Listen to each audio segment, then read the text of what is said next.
Hello friends, तो आज हम लोग कंप्लीट करेंगे क्लास 9th का जो साइंस है एक्सप्लोरेशन, उसका जो 7th चैप्टर है that is work, energy and simple machine. तो यह जो लेक्चर होगा वन शॉट होगा, वन शॉट में पूरे चैप्टर्स को हम लोग कवर करेंगे, पूरा एनसीईआरटी का एक एक पॉइंट्स हम लोग कवर करेंगे।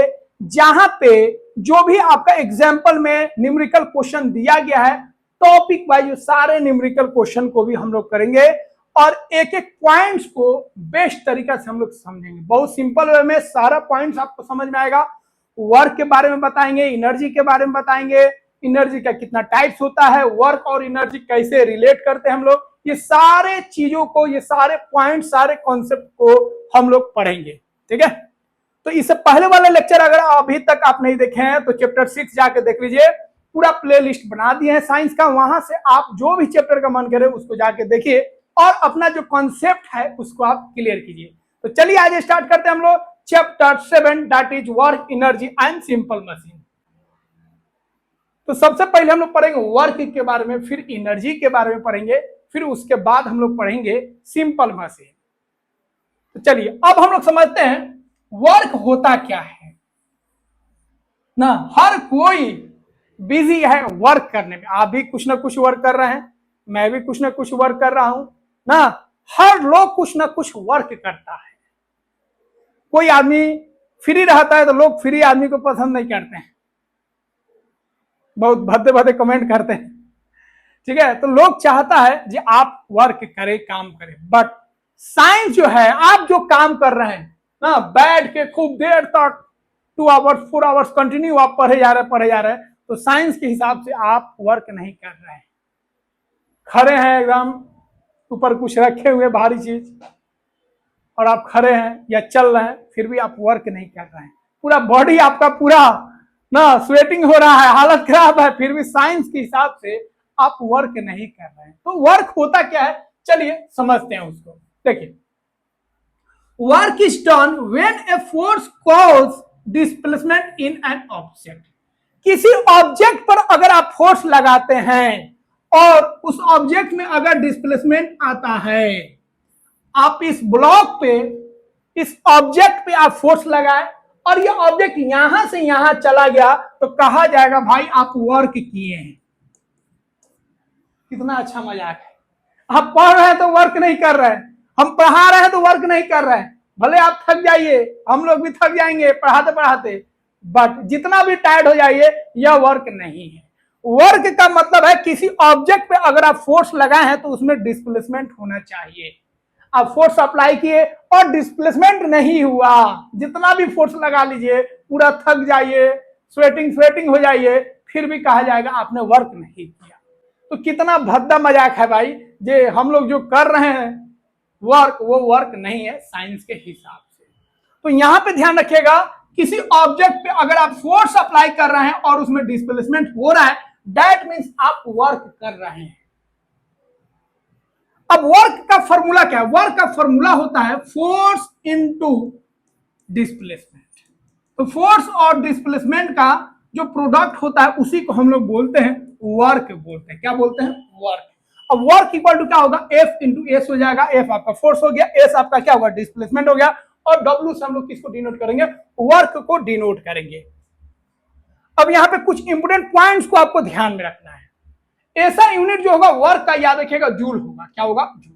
तो वर्क का बात करें तब या एनर्जी का बात करें तब, ये दोनों का यूनिट जो है जूल ही होता है। अब एनर्जी का जो भी फॉर्म्स होगा, जो भी टाइप्स होगा, सबका जो यूनिट होगा जूल ही होगा। तो वर्क और जो आपका एनर्जी है, दोनों का यूनिट क्या होगा? जूल हो गया। अब हम लोग बात करेंगे 1 जूल का मतलब क्या है। तो अगर आप किसी ऑब्जेक्ट पर 1 न्यूटन फोर्स लगाते हैं और उसमें डिस्प्लेसमेंट जो है 1 मीटर होता है, तो हम बोलेंगे हम वर्क किए हैं कितना जूल? 1 जूल। सिंपल। तो 1 जूल का मतलब हो गया, एक ऑब्जेक्ट पे अगर हम 1 न्यूटन का फोर्स लगाते हैं और उसमें डिस्प्लेसमेंट होता है 1 मीटर, तो हम बोलेंगे हम वर्क किए हैं कितना जूल? 1 जूल। तो 1 joule equal to 1 newton force into 1 metre displacement. इसको ध्यान में रखिएगा। क्लियर है? फोर्स का यूनिट हम लोग जानते हैं न्यूटन होता है, और जो डिस्प्लेसमेंट होता है उसका यूनिट आपका क्या होता है, ऐसा यूनिट मीटर होता है, इसको याद रखिएगा। अब यहाँ पे इंपोर्टेंट आपका क्या है, आगे हम लोग देखेंगे, या फोर्स और डिस्प्लेसमेंट। फोर्स और डिस्प्लेसमेंट का डायरेक्शन अगर बदल जाता है, अलग अलग होगा, तो उसका वैल्यू अलग अलग होगा। तो इसके बेसिस पर आप याद रखिएगा, जो वर्क है आपका पॉजिटिव भी हो सकता है, निगेटिव भी हो सकता है और जीरो भी हो सकता है। तो चलिए अलग अलग केस में हम लोग देखेंगे पॉजिटिव वर्क कब होगा, निगेटिव वर्क कब होगा और जीरो वर्क कब होगा। दूसरा चीज मोस्ट इंपोर्टेंट याद रखिएगा, अगर हम वर्क का बात करें तब या एनर्जी का बात करें तब, ये दोनों जो है आपका वेक्टर क्वांटिटी नहीं है, वेक्टर क्वांटिटी नहीं है, याद रखिएगा। वर्क और एनर्जी जो है आपका वेक्टर क्वांटिटी नहीं है, मतलब इसमें डायरेक्शन नहीं होगा। वर्क लगेगा आपको जो वेक्टर क्वांटिटी है, बट वर्क आपका वेक्टर क्वांटिटी नहीं होता है, स्केलर क्वांटिटी होता है, इसको याद रखिएगा, ठीक है। क्योंकि जब वेक्टर में पढ़ेगा 11-12 में पढ़ेगा तो देखिएगा वहां पे स्केलर प्रोडक्ट, वेक्टर प्रोडक्ट होता है, तो उस वजह से यहाँ पे वर्क जो है, वर्क किस पे डिपेंड कर रहा है, फोर्स पे भी और डिस्प्लेसमेंट। तो फोर्स भी आपका वेक्टर क्वांटिटी है और डिस्प्लेसमेंट भी आपका वेक्टर क्वांटिटी है, फिर भी वर्क जो है आपका स्केलर क्वांटिटी है, क्योंकि वहां पे जो प्रोडक्ट लिया जाता है ना, अलग टाइप का लिया जाता है, जिसकी वजह से वर्क आपका क्या हो जाता है, स्केलर क्वांटिटी हो जाता है, इसको याद रखिएगा।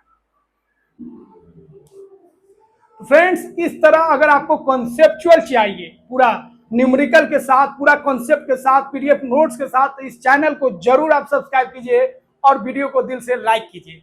चैनल का ऐप आ गया है, वहां से आप इस पीडीएफ को डाउनलोड कर सकते हैं, वहां पे सारा चीज आपको मिल जाएगा एकदम लो कॉस्ट पे, ठीक है। पूरे पर ईयर का आपको ओनली 50 to 60 70 रुपीज लगेगा 1 ईयर का, और पूरा आपको मटेरियल मिल जाएगा, पूरा आपको पीडीएफ नोट्स मिल जाएगा, क्वेश्चन आंसर का जो भी पीडीएफ नोट्स आएगा उसको भी हम देंगे, और इंपोर्टेंट क्वेश्चन का सारा स्टडी मटेरियल आपको मिल जाएगा। तो इसको क्या कीजिएगा, यह जो ऐप है आपका उसको डाउनलोड कर लीजिएगा, और वहां पे जो भी मटेरियल होगा उसको आप पढ़िएगा, पूरा चीज समझ में आएगा, पूरा डिजिटल नोट्स है जहाँ पे हर एक पॉइंट्स आपका क्लियर होगा, पूरा डायग्राम है, पूरा कॉन्सेप्ट है, उसके बाद न्यूमेरिकल क्वेश्चन है, सारा पॉइंट्स आपको दिया गया है। चलिए अब हम लोग बात करेंगे वर्क जो है कब पॉजिटिव होगा, कब निगेटिव होगा और कब जीरो होगा। कौन कौन सा केस में हम लोग बात करेंगे, जो पॉजिटिव, निगेटिव और जीरो कब होगा, इसको ध्यान रखिएगा, क्योंकि इस पे क्वेश्चन पूछेगा, आपको अलग अलग सिचुएशन दे देगा, अलग अलग केस दे देगा और पूछेगा यहाँ पे निगेटिव वर्क हो रहा है कि पॉजिटिव वर्क हो रहा है। फर्स्ट चीज।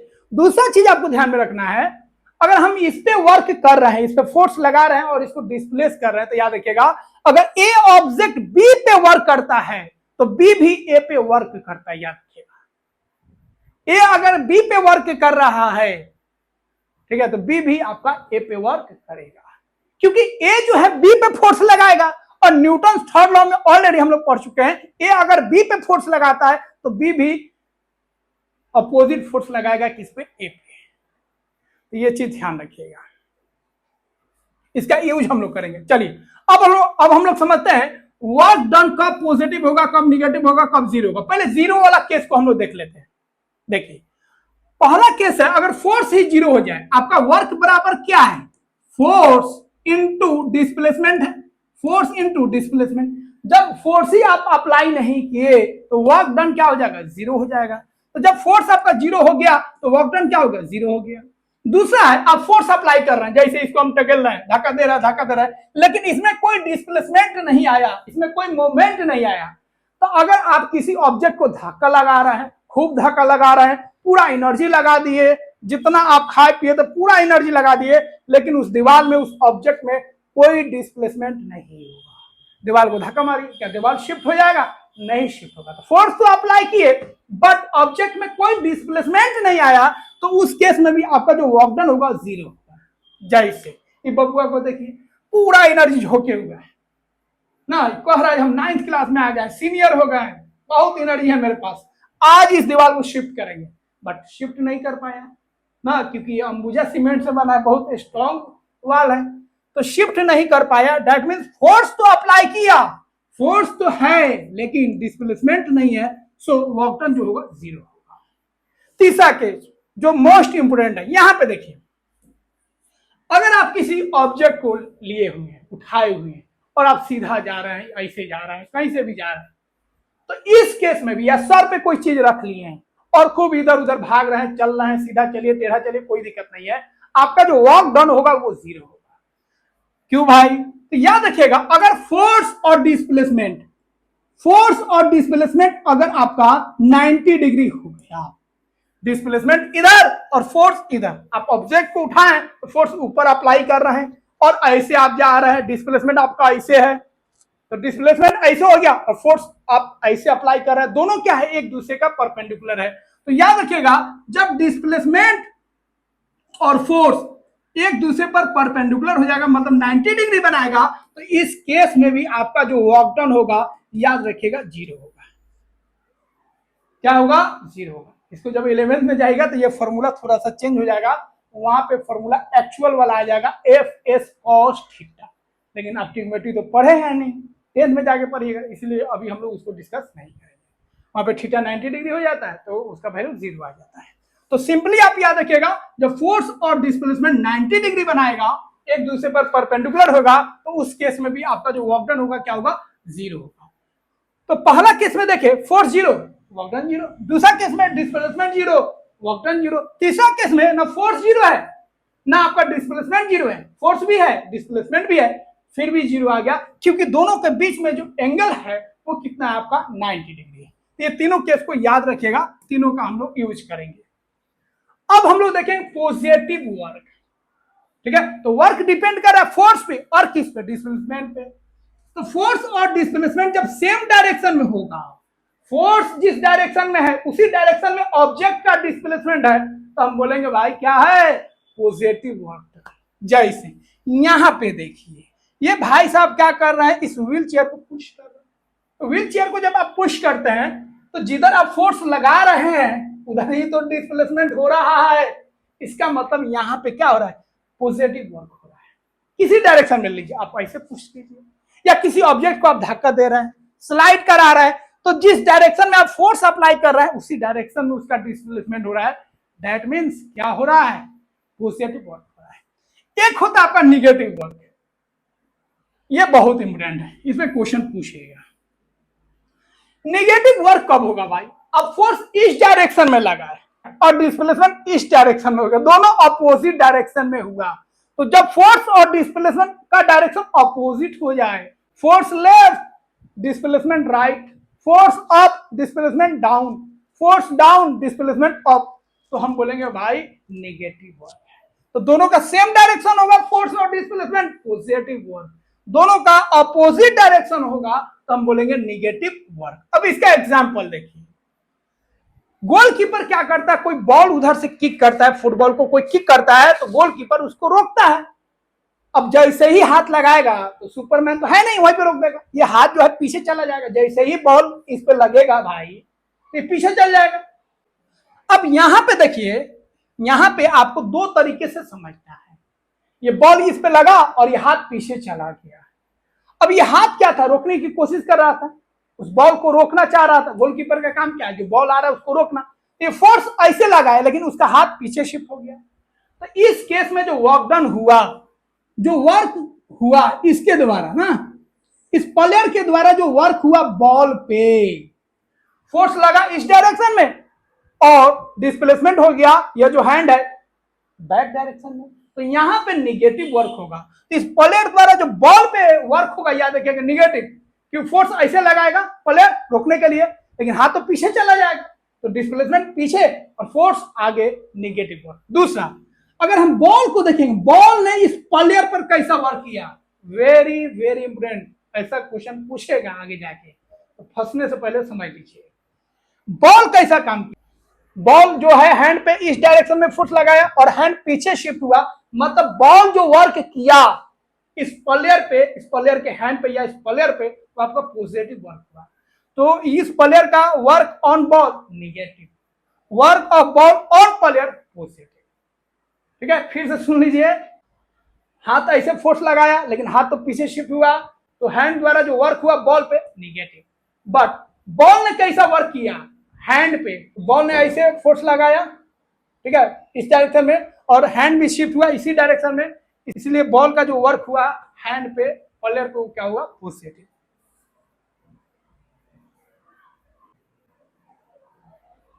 तो वर्क डन क्या होता है हम लोग समझ गए। पॉजिटिव वर्क कब होता है, निगेटिव वर्क कब होता है और जीरो वर्क डन कब होता है, ऑलरेडी हम लोग समझ गए। अब जो हम लोग पढ़े हैं उस पर बेस्ड जो आपका एग्जाम्पल क्वेश्चन दिया है एनसीईआरटी में उसको करते हैं। तो देखिए अब जो क्वेश्चन आएगा ना बहुत ही कॉन्सेप्चुअल क्वेश्चन आएगा, सीधा क्वेश्चन आपको मिलेगा नहीं, ठीक है, थिंकिंग वाला क्वेश्चन होगा जिसमें आपको कॉन्सेप्ट लगाना पड़ेगा, समझना पड़ेगा। तो एक कॉन्सेप्ट आप समझ लीजिए, देखिए वर्क जो एक्चुअली हम करते हैं ना, किसी ऑब्जेक्ट को आप फोर्स लगा के शिफ्ट कर दी, एक जगह से दूसरी जगह पहुंचा दिए, या इसको हम कहा कि नीचे रखा था इसको उठा के यहाँ पे ला दिए। तो एक्चुअली में हम वर्क करते हैं ना, याद रखिएगा, एक्चुअली में हम वर्क कर रहे हैं, दैट मीन्स हम एनर्जी को ट्रांसफर कर रहे हैं। इस ऑब्जेक्ट को यहां पे लाए तो इसमें एनर्जी आ गया, जिसको हम लोग आगे पढ़ेंगे पोटेंशियल एनर्जी। इसको एनर्जी किसने दिया, मैंने दिया। कैसे दिया, काम करके। तो जिस ऑब्जेक्ट पे आप काम करते हैं इसका मतलब है आप उसको एनर्जी दे रहे हैं। तो अपना जो एनर्जी है या कोई भी ऑब्जेक्ट दूसरे ऑब्जेक्ट पे वर्क करता है तो वर्क का मतलब यही हो गया वो अपनी एनर्जी को ट्रांसफर कर रहा है उस ऑब्जेक्ट में। ये सिंपल चीज याद रखिएगा। वर्क एक ऐसा प्रोसेस होता है जिसमें कोई ऑब्जेक्ट जो है अपने एनर्जी को ट्रांसफर करता है दूसरे ऑब्जेक्ट में, इसको याद रखिएगा। अब यहां पे क्वेश्चन है 7.1 while exercising a god lifts A dumbbell. Dumbbell समझते हैं, हाँ, जो हम लोग ऐसे उठाते हैं ना डम्बेल, ठीक है। और वो जो था बड़ा वाला ऐसे जो उठाया जाता है उसको रॉड का बार होता है और उसमें बेल लगा होता है जो आपका सर्कुलर वाला होता है, तो उसको बार बेल बोलते हैं, ठीक है। और एक हैंड वाला जो उठाते हैं हम लोग उसको क्या बोलते हैं, डम्बेल बोलते हैं। अभी जिम मत जाना भाई, ठीक है। हाँ अभी 9th है, 9th क्लियर कर लेना। हाँ अभी से शौक लग जाता है, जब सीनियर हो गए बहुत, अब इंडिपेंडेंट हो गए, फ्रीडम हो गया, अब तो बॉस बनेंगे 9th में, ठीक है। ज्यादा बॉस नहीं बनना है। हम लोग भी 9th में गए थे, एकदम लग रहा था एकदम मतलब बहुत एनर्जी आ गया है, एनर्जेटिक हो गए थे हम लोग, खूब घुमाई होता था। यहाँ पे देखिए 7.1 में तो एक गर्ल जो है एक्सरसाइज कर रही है किसके साथ, डम्बेल के साथ, ठीक है। And slowly lower it's down, ऐसे लोअर कर रही। Identify when the girl does positive work on the dumbbell, when she does negative work on it. अब आपको बताना है जो गर्ल जो है कब निगेटिव वर्क कर रही, कब पॉजिटिव वर्क कर रही है। मेरे पास डम्बेल तो है नहीं, मान लीजिए कोई चीज हम उठा लेते हैं, चलिए सपोज इसी को, हंसिएगा मत, ठीक है, इसको उठा रहे हैं, ठीक है, ऐसे हम उठाए तो फोर्स लगाए, ऐसे लगाए फोर्स, ऐसे लगाए, और इसका डिस्प्लेसमेंट जो इसी डायरेक्शन में हुआ। तो जब डम्बेल को हम उठाएंगे तो फोर्स मेरे तरफ लगा और इसका डिस्प्लेसमेंट जो है मेरे तरफ हुआ, तो क्या होगा, पॉजिटिव हुआ। तो जब वो डम्बेल को अप करेगी तो क्या होगा, पॉजिटिव वर्क होगा। अच्छा, जब इसको हम नीचे रखेंगे, ऐसे ऐसे ऐसे करते हैं ना, जब नीचे शिफ्ट करेंगे तो फोर्स हम कहां लगा रहे हैं, फोर्स भाई इसको नीचे फोर्स नहीं लगा रहे, उल्टा मत सोचिएगा, फोर्स अभी भी इधर ही लग रहा है, फोर्स अभी भी इधर ही लग रहा है, फोर्स ऐसे लग रहा है, लेकिन इसका जो डिस्प्लेसमेंट है वो नीचे हो रहा है।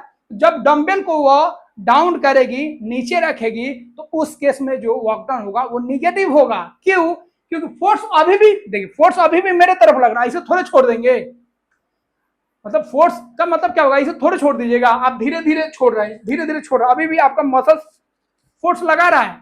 तो ऐसे जब हम शिफ्ट करेंगे तो इसका डिस्प्लेसमेंट नीचे की ओर होगा, नीचे की तरफ गया, बट जो फोर्स अभी भी मेरे तरफ है, तो फोर्स इस डायरेक्शन में और डिस्प्लेसमेंट इस डायरेक्शन में। तो जब वो डंबल को रिलीज करेगी, डाउन करेगी, तो उस केस में जो वर्कडन होगा आपका वो क्या हो जाएगा, निगेटिव वर्कडन होगा। तो याद रखिएगा, ठीक है। तो जब वो डंबल को अप करेगी तो पॉजिटिव वर्क डन, जब वो डंबल को लोअर करेगी, डाउन करेगी, तो निगेटिव वर्क डन। अगला क्वेश्चन है, while saving a goalkeeper hands moved back by 15 centimetre. जब एक गोलकीपर बॉल को क्या करता है, रोकने की कोशिश करता है कि भैया रुक जा, तो उसका हाथ पीछे की तरफ क्या होता है, शिफ्ट हो जाता है। तो फोर्स लग रहा है 200 न्यूटन, ठीक है। ये आपका मान लीजिए गोलकीपर का हाथ हो गया, इसमें बॉल लगा और फिंगर मत गिनना भाई। हाँ, तो बैक हो गया। बैक कितना चला गया? ये चला गया 50 सेंटीमीटर। बैक माइनस लगा दिया क्योंकि बैक डिस्प्लेसमेंट हुआ है। तो फोर्स लगा इस डायरेक्शन में, ठीक है, फोर्स लगा, हैंड का फोर्स कैसे लगे? इस डायरेक्शन में, और डिस्प्लेसमेंट हो गया इस डायरेक्शन में। तो यहां पे आपको बताना है, ठीक है, how much work did the goalkeeper, goalkeeper ने कितना वर्क किया इस बॉल पे। तो गोलकीपर ने फोर्स लगाया बॉल को रोकने के लिए इस डायरेक्शन में, और हैंड का डिस्प्लेसमेंट हो गया इस डायरेक्शन में। बॉल को आप रोकिएगा तो फोर्स ऐसे लगाएगा, बट बॉल जैसे ही आपसे टकराएगा आपका हैंड क्या होगा? पीछे चला जाएगा। तो डिस्प्लेसमेंट हो गया -50 सेंटीमीटर। तो वर्क डन बराबर क्या होगा? Force into displacement. फोर्स कितना हो गया? 200 न्यूटन, ठीक है, और डिस्प्लेसमेंट कितना हो गया आपका? -50 सेंटीमीटर। लेकिन याद रखिएगा जब भी सेंटीमीटर में हो तो हमेशा मीटर में रखेंगे, हमेशा कैलकुलेशन में, न्यूमेरिकल में एक चीज ध्यान रखिएगा, हमेशा हमेशा एसआई यूनिट यूज कीजिएगा, एसआई यूनिट यूज कीजिएगा, सारा चीज आपका क्लियर होगा, आंसर आपका आ जाएगा, ठीक है। यहाँ पे देखिए 0 0 कैंसिल, कितना हो गया आपका? 30। तो आपका वर्क डन कितना हो गया? 30 जूल, ठीक है। निगेटिव आया क्योंकि यहाँ पे वर्क डन जो हो रहा है निगेटिव हो रहा है। इसी में क्वेश्चन पूछता, बॉल ने इस हैंड पर, ठीक है, या बॉल ने इस गोलकीपर पे कैसा वर्क किया? तो पॉजिटिव किया। एक बॉल इस डायरेक्शन में गया और हैंड का डिस्प्लेसमेंट भी इस डायरेक्शन में होगा, तो पॉजिटिव वर्क डन हो जाएगा किसके द्वारा? बॉल के द्वारा। किस पर? हैंड पर या गोलकीपर पर। अगला क्वेश्चन देखिए 7.3, ये भी बहुत कॉन्सेप्चुअल क्वेश्चन है। यहां पे देखिए, यहां पे आपको, ठीक है, फोटो यहां पे शायद ना दिख पाए, ऐसे समझा देते हैं। यहां पे आपका जो है स्ट्राइकर है जिससे हम लोग मारते हैं, ठीक है, और यहाँ पे आपका एक व्हाइट वाला कॉइन, यहाँ पे आपका ब्लैक है, ब्लैक ऐसे मारते हैं ना वो, इससे स्ट्राइकर है आपका, इसको व्हाइट से मारेंगे, व्हाइट जो है इससे टकराएगा और ये आपका यहाँ पे होल में चला जाएगा। ऐसे मारता है ना, हम तो बहुत मारता है, इसे तिरछा करके मारिए, ये ऐसे चला जाएगा। तो कैरम हम भी खेलते हैं। अब यहाँ पे यह जो है, यह जो मेन आपका जो आपका क्या बोलते हैं उसको, स्ट्राइकर बोलते हैं, वो मेन आपका इस पे फोर्स लगाया, या इस पे फोर्स लगाया और ये इधर चला गया। तो यह इस पे कैसा वर्क डन किया? इसमें फोर्स लगाया और डिस्प्लेसमेंट हो गया। तो स्ट्राइकर का जो व्हाइट वाला पे फोर्स लगा और डिस्प्लेसमेंट सेम डायरेक्शन में हो गया, तो इसके द्वारा ये जो वर्क किया इस पे, वो आपका पॉजिटिव वर्क हो गया। फिर व्हाइट वाला इससे टकराएगा तो इसका डिस्प्लेसमेंट क्या होगा? आगे की तरफ होगा, ठीक है। तो यहां पे भी आपका वर्क क्या होगा? Positive work. यहां पे भी आपका क्या होगा? पॉजिटिव वर्क होगा। तो क्वेश्चन क्लियर है। In a game of carrom a player stroke the shot shown in figure, ठीक है, to pocket the black wine. Black wine को मारना है इसके थ्रू, पहले व्हाइट को मारेंगे फिर ब्लैक को। आइडेंटिफाई हु डज वर्क, किसने वर्क किया, and the change in energy that occurs at each collision. तो जहां पे भी कोलिजन होता है, दो ऑब्जेक्ट टकराता है, तो वर्कडन तो होगा ही, वर्कडन से क्या होता है? एनर्जी आपका शिफ्ट हो जाता है, एनर्जी आपका चेंज हो जाता है। तो जैसे ही यहाँ पे इसका और इसका, एक तो कोलिजन यहाँ पे होगा, ये इससे टकराएगा फर्स्ट कोलिजन, फिर ये इससे टकराएगा सेकेंड कोलिजन। तो याद रखिएगा, ठीक है, अगर पॉजिटिव वर्क हुआ तो उसका एनर्जी बढ़ जाता है। जिस ऑब्जेक्ट पे पॉजिटिव वर्क होता है उसका एनर्जी बढ़ जाता है, और जिस ऑब्जेक्ट पे निगेटिव वर्क होता है, याद रखिएगा, उसका एनर्जी घट जाता है। तो पॉजिटिव वर्क, इसको याद रखिएगा, बहुत काम का है। पॉजिटिव वर्क होगा तो जो ऑब्जेक्ट है उसका एनर्जी बढ़ जाएगा, एनर्जी इंक्रीज कर जाएगा। अगर निगेटिव वर्क हुआ तो ऑब्जेक्ट का जो एनर्जी है वो आपका डिक्रीज कर जाएगा, इसको याद रखिएगा। अच्छा, तो ये पॉजिटिव वर्क हुआ, तो स्ट्राइकर का वर्क व्हाइट पे पॉजिटिव, तो इसका एनर्जी क्या होगा? बढ़ जाएगा। ये इस पे वर्क किया पॉजिटिव, तो इसका एनर्जी क्या होगा? बढ़ जाएगा। बट ये जो व्हाइट वाला है वो स्ट्राइकर पे क्या वर्क किया? निगेटिव। या इस पे पॉजिटिव वर्क किया था, या इस पे निगेटिव वर्क करेगा, तो इसका एनर्जी क्या हो गया? आपका कम हो जाएगा। फिर ये इस पे वर्क किया पॉजिटिव, तो ये ब्लैक वाला व्हाइट पे क्या वर्क करेगा? निगेटिव, तो इसका एनर्जी इसके केस में क्या होगा? तो याद रखिएगा, जब पॉजिटिव वर्क होगा तो उसका एनर्जी बढ़ जाएगा, जब निगेटिव वर्क होगा तो उसका एनर्जी क्या होगा? डिक्रीज कर जाएगा। ए अगर बी पे पॉजिटिव वर्क करता है तो बी ए पे कैसे वर्क करेगा? निगेटिव वर्क करेगा। इसको ध्यान रखिएगा, इस तरह का क्वेश्चन आपको एनसीईआरटी में मिलेगा। तो फिजिक्स में आपका न्यूमेरिकल जो है थोड़ा सा रुलाएगा, रोना नहीं है, धोना नहीं है, ठीक है, कूल माइंड रहेगा, एक बार दो बार कीजिएगा, धीरे धीरे सिंपल हो जाएगा। अब यहाँ पे देखिए वर्क एनर्जी थ्योरम क्या है, ये कोई नया चीज नहीं है, ऑलरेडी हम आपको बता चुके हैं। जिस बॉडी पर कभी भी हम वर्क करते हैं दैट मीन्स हम अपने एनर्जी को ट्रांसफर कर रहे हैं। तो कोई ऑब्जेक्ट ए बी पे वर्क कर रहा है, मतलब वह ए जो है एनर्जी को ट्रांसफर कर रहा है, एनर्जी को बी में शिफ्ट कर रहा है। तो जब भी वर्क होता है दैट मीन्स हम एनर्जी को ट्रांसफर करते हैं। वही यहाँ पे लिखा हुआ है energy can be transfer from one object to another by doing work. जब हम वर्क करते हैं तो एनर्जी को ट्रांसफर करते हैं। जैसे इस फील्डर को देखिए, ये क्या करता है, बॉल को थ्रो करता है, बॉल को जैसे ही फेंकता है जाके विकेट पे लगता है, तो बॉल ने विकेट पर वर्क किया और इसने किस पे वर्क किया, बॉल पे। तो यह बॉल पे वर्क किया और बॉल ने किस पे वर्क किया, विकेट पे वर्क किया।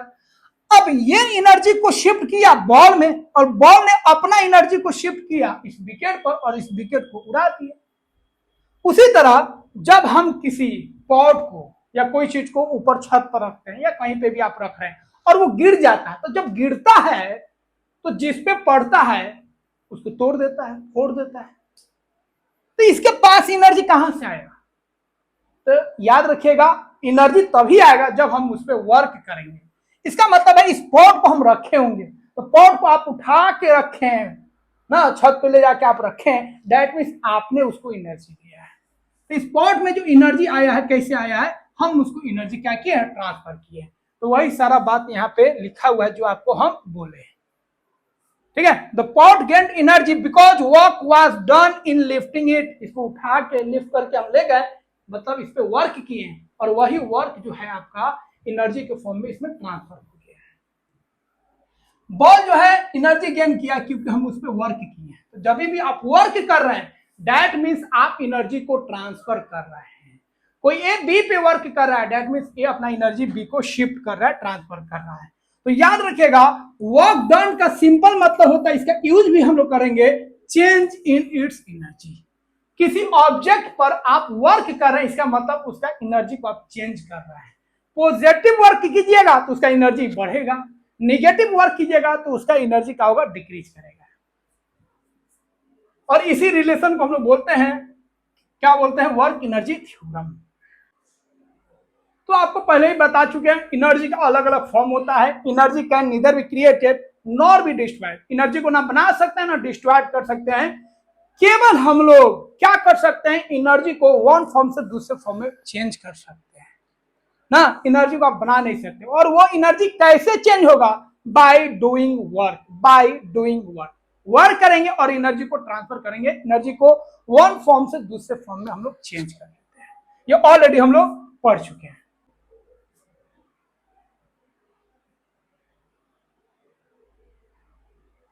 अब हम लोग इस चैप्टर में वन मोस्ट इंपोर्टेंट एनर्जी का बात करेंगे, दैट इज मैकेनिकल एनर्जी।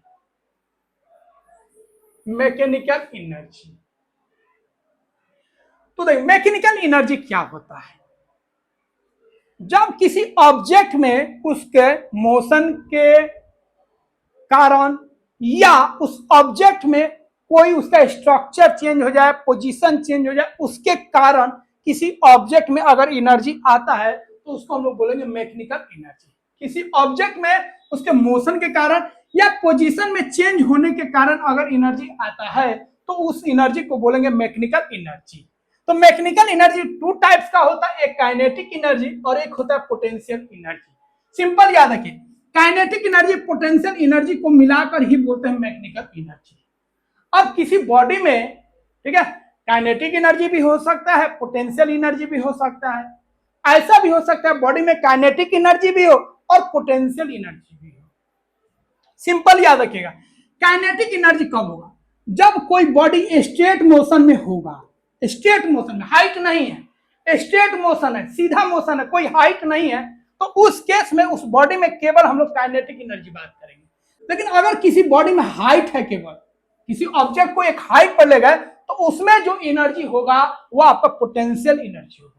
कभी ऐसा होगा जो ऑब्जेक्ट मोशन में है और एक हाइट पे है, तो मोशन में है तो उसके अंदर काइनेटिक एनर्जी आएगा, और एक हाइट पे है तो उसके अंदर पोटेंशियल एनर्जी आएगा। तो अब हम लोग पढ़ेंगे पहले काइनेटिक एनर्जी, फिर हम लोग पढ़ेंगे पोटेंशियल एनर्जी। काइनेटिक एनर्जी क्या है? तो कोई भी बॉडी अगर मोशन में है, कोई बॉल अगर मोशन में है, कोई ऑब्जेक्ट अगर मोशन में है, तो उसके अंदर जो एनर्जी आता है that energy is called kinetic energy. क्यों एनर्जी आया? क्योंकि उसने वर्क किया। साइकिलिंग आप कर रहे हैं तो आप वर्क कर रहे हैं, तो आपके अंदर जो एनर्जी आएगा, इस सिस्टम में जो एनर्जी आएगा दैट इज काइनेटिक एनर्जी। अब बॉल को किक कर दिए, आप वर्क किए, अब बॉल में जो एनर्जी आया वो कौन सा एनर्जी होगा? काइनेटिक एनर्जी, क्योंकि बॉल आपका मोशन में है। तो कोई भी ऑब्जेक्ट अगर मोशन में है तो उसके अंदर जो एनर्जी होता है that is kinetic energy. Kinetic energy का सिंपल फॉर्मूला याद रखिएगा, हाफ mv², जहां पे m हो गया आपका मास ऑब्जेक्ट का और v हो गया उसका वेलोसिटी। तो कोई ऑब्जेक्ट जिसका मास m है उसका वेलोसिटी v है, तो उसके अंदर जो काइनेटिक एनर्जी होगा वो क्या होगा? आपका हाफ mv²। काइनेटिक एनर्जी आपका एनर्जी है, इसीलिए इसका भी जो ऐसा यूनिट होगा वो भी आपका क्या होगा? जूल होगा। तो पोटेंशियल एनर्जी हो तब, काइनेटिक एनर्जी हो तब, सबका यूनिट आपका क्या होगा? जूल होगा। अब यहां पे कुछ पॉइंट्स है ना, अगर काइनेटिक एनर्जी, ठीक है, पॉजिटिव वर्क डन है आपका तो काइनेटिक एनर्जी आपका क्या होगा? इंक्रीज करेगा। अगर निगेटिव वर्क डन है तो काइनेटिक एनर्जी क्या होगा? डिक्रीज करेगा।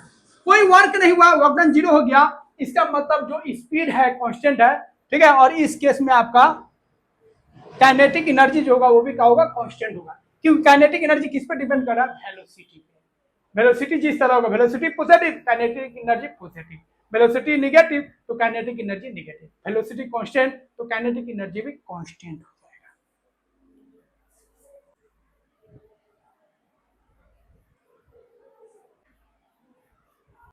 तो मैकेनिकल एनर्जी क्या होता है समझ गए? 2 टाइप्स का होता है, काइनेटिक एनर्जी, एक आपका पोटेंशियल एनर्जी। काइनेटिक एनर्जी हम लोग पढ़ लिए। अब काइनेटिक एनर्जी पे बेस्ड जो आपका क्वेश्चन है, न्यूमेरिकल क्वेश्चन, उसको हम लोग कर लेते हैं। काइनेटिक एनर्जी का सिंपल फॉर्मूला है, उसको याद रखिएगा, ठीक है। ये क्या हो गया आपका? Half mv²। चलिए पहला क्वेश्चन हम लोग देखते हैं 7.4। If the velocity of A vehicle doubles, अगर वेलोसिटी जो है व्हीकल्स का डबल हो जाता है, मतलब उसका मैग्नीट्यूड दोगुना हो गया, what will its kinetic energy be compare to its original value? तो उसका काइनेटिक एनर्जी कितना टाइम्स बढ़ जाएगा, ठीक है। तो अगर वेलोसिटी बढ़ता है तो काइनेटिक एनर्जी तो पक्का बढ़ेगा।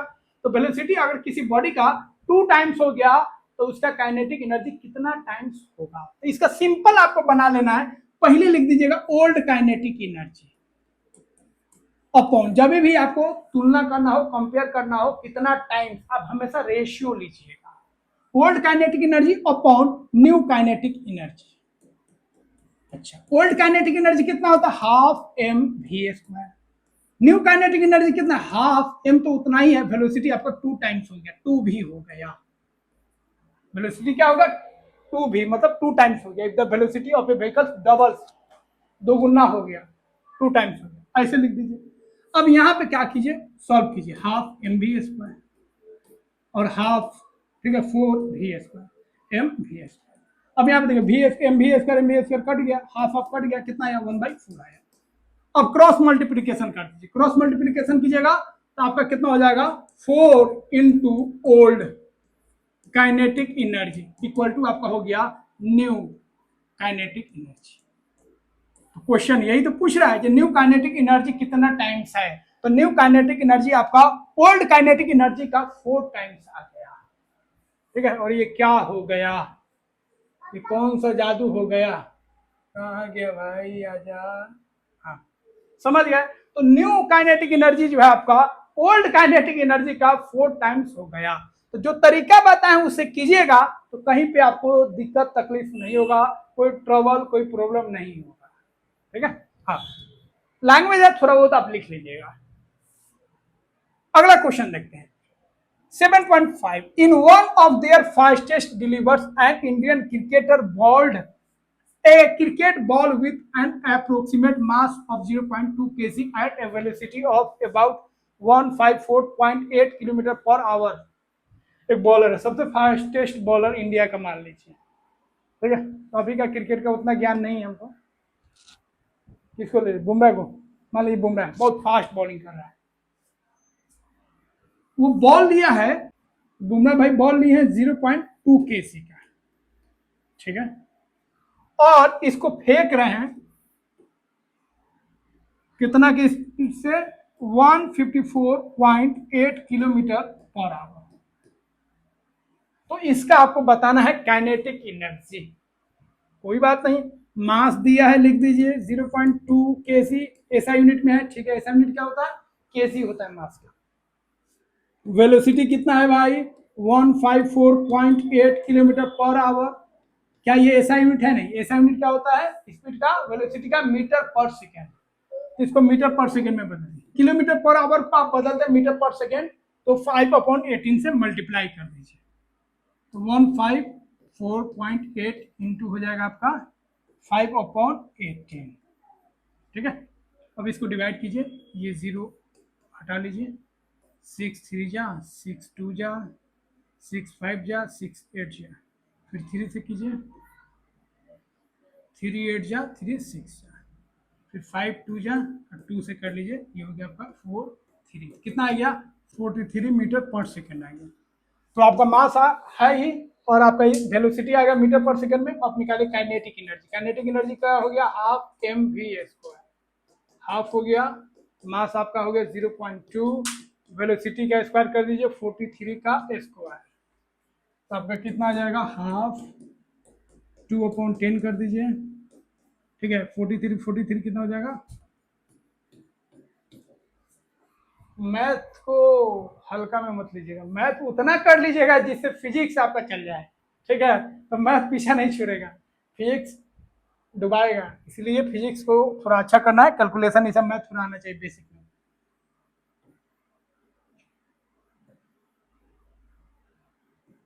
इतना आ गया 8049, 2 और 2 कैंसिल हो गया, तो आपका कितना हो गया 84.9, ठीक है। इतना आपका हो गया जूल काइनेटिक एनर्जी।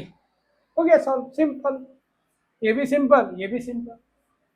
इसमें सीधा फॉर्मूला अप्लाई करना था, हाफ mv², m दिया है, v को चेंज कर लिए, v को अप्लाई किया, आंसर आ गया। Put the answer, get the answer.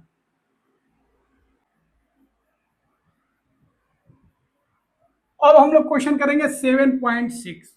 तो एनसीईआरटी कभी कभी बुक्स में डरावना क्वेश्चन दे देता है, बच्चे डर जाए, बट डरने की जरूरत नहीं है। तो यहाँ पे देखिए, इस एयरक्राफ्ट को देखकर डरिएगा नहीं, ठीक है। अभी तो बहुत कॉमन हो गया है, अभी अमेरिका ईरान में इतना ना हो रहा है वार, जे अब कॉमन हो गया। तो होता क्या है ना, एयरक्राफ्ट कैरियर होता है। तो एयरक्राफ्ट कैरियर जो है बहुत इंपॉर्टेंट होता है, क्योंकि यहीं पे, ठीक है, अब मान लीजिए अब सी वाला रीजन है, तो वहाँ पे ये बहुत ज़्यादा बेनिफिशियल हो जाता है। वहाँ पे बहुत कम समय में ये लोग वहाँ पे चले जाते हैं, वहाँ से जहाँ वार करना रहता है वहाँ पे चले जाते हैं।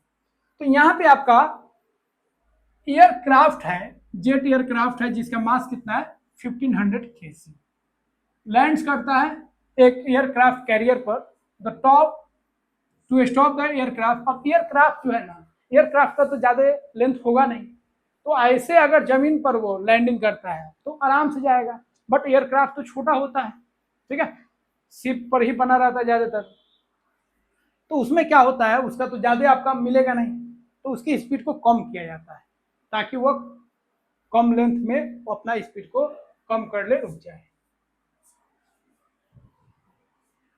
To stop the aircraft within the short length of the deck, a hook on the aircraft tail is caught in a wire stretch across the deck, ठीक है। तो उस एयरक्राफ्ट में क्या किया जाता है, एक स्ट्रिंग लगा दिया जाता है, जो उसको क्या करता है, उसकी स्पीड को कम कर देता है।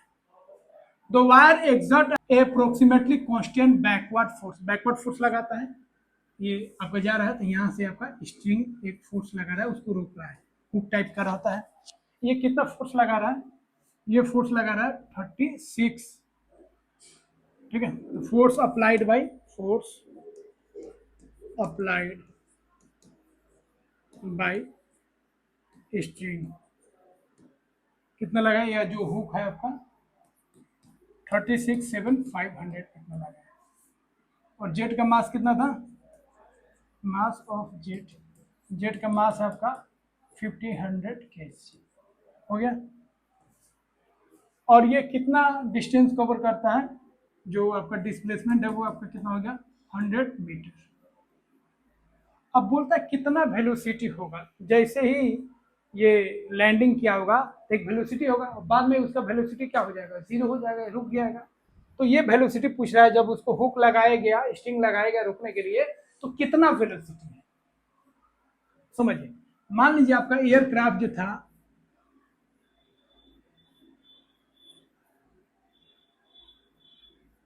यहाँ पे था, यहाँ पे हुक लगाया गया और वो यहाँ पे आके रुक गया, मछली टाइप का बन गया, तो घबराएगा नहीं, यहाँ पे आके क्या हुआ, रुक गया। यहाँ का इनिशियल वेलोसिटी क्या हो गया, कुछ होगा नहीं मालूम है, फाइनल वेलोसिटी इसका कितना हो जाएगा, जीरो हो जाएगा। अच्छा, इसका मास दिया हुआ है, कोई दिक्कत नहीं, मास तो उतना ही रहेगा, इसका मास हो गया आपका 50,000 kg, 50,000 kg। अब इस पे वर्क डन हुआ, कौन वर्क किया, यह जो स्ट्रिंग है वो वर्क किया। अब याद रखिएगा, जो वर्क डन होगा वो चेंज इन एनर्जी होगा। तो याद रखिए, जब सीधा जाएगा, आपको बता चुके हैं, जब सीधा जाएगा, कोई बॉडी अगर सीधा जा रहा है, स्ट्रेट जा रहा है, तो वहां पे जो एनर्जी होगा काइनेटिक एनर्जी लीजिएगा। अगर वो एक हाइट पे जा रहा है तो पोटेंशियल एनर्जी लीजिएगा, और सीधा भी जा रहा है और एक हाइट पे भी जा रहा है, तो उस केस में आप लीजिएगा मैकेनिकल एनर्जी, मतलब पोटेंशियल एनर्जी भी लेना है और काइनेटिक एनर्जी भी लेना है। तो यहाँ पे जो आपका मोमेंट है, डिस्प्लेसमेंट है, सीधा है, कोई हाइट वाइट यहाँ पे नहीं लेना है, तो यहाँ पे आप लीजिएगा काइनेटिक एनर्जी। तो यहाँ पे लिखेंगे वर्क डन, क्या लिखेंगे, work done, work done by deck, जो डेक है आपका वो वर्क डन कर रहा है, ठीक है, जो वायर है आपका work done by wire, wire जो इस जेट पे वर्क डन करेगा वो आपका क्या हो जाएगा, काइनेटिक एनर्जी में जो चेंज आया उसके बराबर हो जाएगा। तो लिख दीजिएगा change in kinetic energy, change in kinetic energy. इसी फॉर्मूला को यूज करना है। वर्क डन कितना होगा, तो देखो वर्क डन इक्वल टू क्या, फोर्स इनटू डिस्प्लेसमेंट। तो फोर्स ऐसे लगा और डिस्प्लेसमेंट ऐसे हो रहा है, क्योंकि कुछ दूर जाके रुकेगा। जैसे ब्रेक्स लगाते हैं तो अचानक गाड़ी नहीं ना रुक जाता है, कुछ दूर जाके रुकता है। तो फोर्स ऐसे लगाया और डिस्प्लेसमेंट आगे हुआ। तो फोर्स कितना लगाया, फोर्स इंटू डिस्प्लेसमेंट, लेकिन निगेटिव डायरेक्शन में है, क्योंकि फोर्स आपका ऐसे लगा, डिस्प्लेसमेंट ऐसे लगा, निगेटिव वर्क डन है, तो माइनस लिख दीजिएगा। तो वर्क डन आपका हो गया निगेटिव, एफ एफ कितना है आपका 36,7500 इंटू डिस्प्लेसमेंट कितना आया 100 मीटर, 100 मीटर लिख दीजिए, सब ऐसा यूनिट में है तो कोई दिक्कत नहीं है।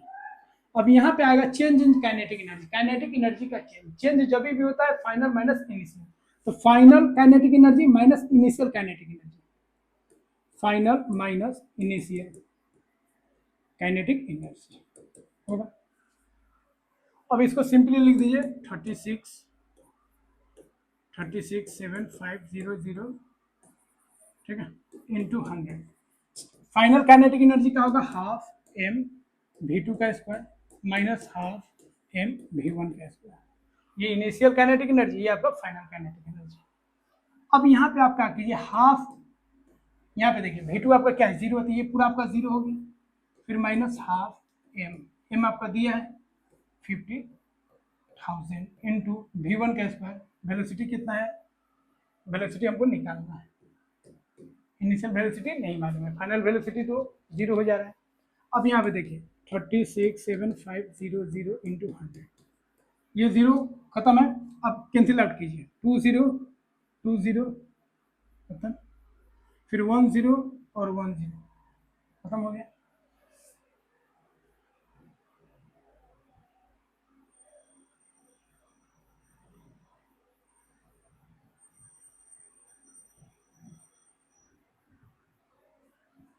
अब यहाँ पे 15 से कीजिए, 15 1 जा, 5 से कर दीजिए, 5 3 जा हो गया,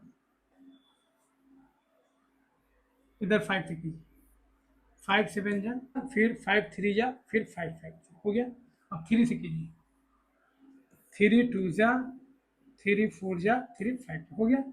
अब यहाँ पे आपका कितना आएगा, 2 आ गया, तो 2 5 2 4 5 में 2 से मल्टीप्लाई करके माइनस माइनस तो कैंसिल हो गया, ये आपका हो गया 5 2 जा 10, 4 2 जा 8 9 और 2 2 जा 4, 490 आ गया, एक जीरो यहाँ पे बाकी था, v1 हो गया, v1 का स्क्वायर हो गया 490। अब इसका रूट ले लीजिए, रूट लीजिएगा 4900 का, v1 आ गया, v1 इक्वल टू आपका कितना आ जाएगा इसका रूट लीजिएगा 49 का 7 और 100 का 0, तो वेलोसिटी आपका कितना आ गया 70 मीटर पर सेकेंड। तो इस तरीके से आप सिंपल वे में निकाल सकते हैं। यहाँ पे थोड़ा कैलकुलेशन खुद से कीजिएगा, क्योंकि कैलकुलेशन यहाँ पे आप अपने हिसाब से कैंसिल आउट कीजिएगा, इतना ही आंसर आएगा। ये आपका हो गया वेलोसिटी पे। ये आपका क्वेश्चन हो गया काइनेटिक एनर्जी पे। अब हम लोग पढ़ेंगे पोटेंशियल एनर्जी क्या होता है, और पोटेंशियल एनर्जी पे बेस्ड हम लोग क्वेश्चन भी करेंगे।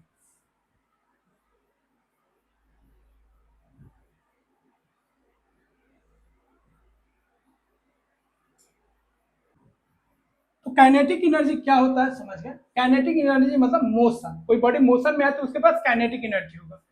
एक होता है आपका पोटेंशियल एनर्जी। पोटेंशियल एनर्जी क्या होता है, अगर किसी ऑब्जेक्ट को आप डिफॉर्म कर देते हैं, किसी ऑब्जेक्ट को आप प्रेस कर देते हैं या उसको स्ट्रेच कर देते हैं या उसके पोजीशन को चेंज कर सकते हैं, नीचे था उसको उठा के ऊपर कर दिए, तो अगर किसी ऑब्जेक्ट का पोजीशन में आप चेंजिंग लाते हैं या उसको डिफॉर्म करते हैं, उसके स्ट्रक्चर में चेंजिंग लाते हैं, तो उसमें क्या होता है, उसके पास एक एनर्जी स्टोर्ड हो जाता है, क्योंकि हम उस पर वर्क कर रहे हैं, उसको शिफ्ट कर रहे हैं, उसको स्ट्रेच कर रहे हैं, उसको डिफॉर्म कर रहे हैं, तो वो एनर्जी स्टोर्ड हो जाता है, उसके अंदर चला जाता है। उस एनर्जी को हम लोग बोलते हैं पोटेंशियल एनर्जी। जैसे यहाँ पे देखिए इस वाइट को, यह लड़का जो है गुलेल से क्या कर रहा है, निशाना लग रहा है, तो गुलेल में आप क्या कर रहे हैं, या रबर में आप क्या करते हैं, रबर को स्ट्रेच करते हैं, तो रबर को स्ट्रेच कर रहे हैं मतलब रबर पे आप वर्क कर रहे हैं। अब इस रबर के पास एनर्जी है, अब ये कोई काम कर सकता है ना, तो इससे यह काम हो गया। तो यह जो गुलेल है उसमें कौन एनर्जी है, पोटेंशियल एनर्जी, क्योंकि उसको स्ट्रेच करने पर आ रहा है।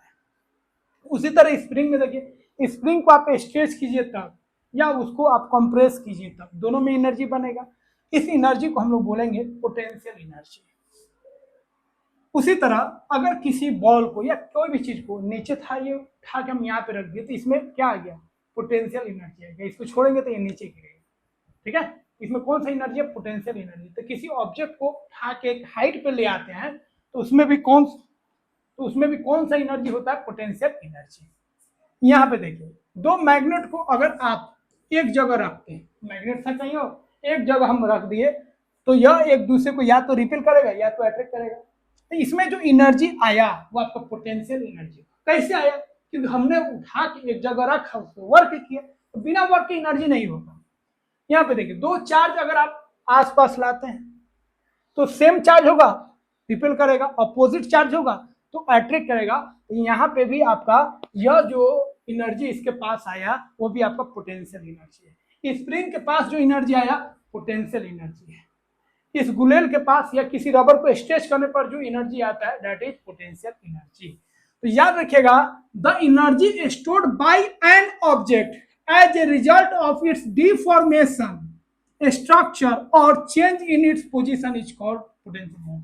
अगर किसी ऑब्जेक्ट में उसके डिफॉर्मेशन के कारण, उसके पोजीशन में चेंजिंग के कारण या उसके स्ट्रक्चर में चेंजिंग के कारण अगर एनर्जी आता है that is called potential energy.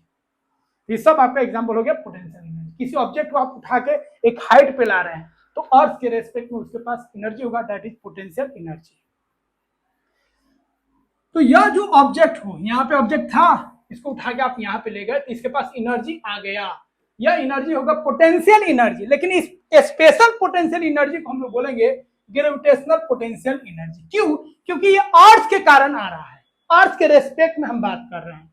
तो अर्थ से किसी, अर्थ के ग्राउंड पर, अर्थ पर कोई ऑब्जेक्ट है, उसको उठा के एक हाइट पे ले आएंगे तो उसमें जो एनर्जी होगा पोटेंशियल एनर्जी तो होगा, लेकिन उस स्पेशल पोटेंशियल एनर्जी को हम लोग बोलेंगे ग्रेविटेशनल पोटेंशियल एनर्जी, क्योंकि ये ग्रेविटी के कारण आ रहा है। आपने वर्क किया, ग्रेविटी इसको खींच रहा है, इस ऑब्जेक्ट को जो अर्थ है खींच रहा है, कितना फोर्स से, mg फोर्स से, दैट इज कॉल्ड ग्रेविटी या ग्रेविटेशनल फोर्स। तो अर्थ किसी भी ऑब्जेक्ट पे कितना फोर्स लगाता है, mg लगाता है, इसी को हम लोग बोलते हैं ग्रेविटेशनल फोर्स। लेकिन आपने क्या किया, उसके उल्टा आपने वर्क किया, उसको ऊपर शिफ्ट कर दिया, ग्रेविटी नीचे खींच रहा है और आप ऊपर ले जा रहे हैं, नेगेटिव वर्क कर रहे हैं।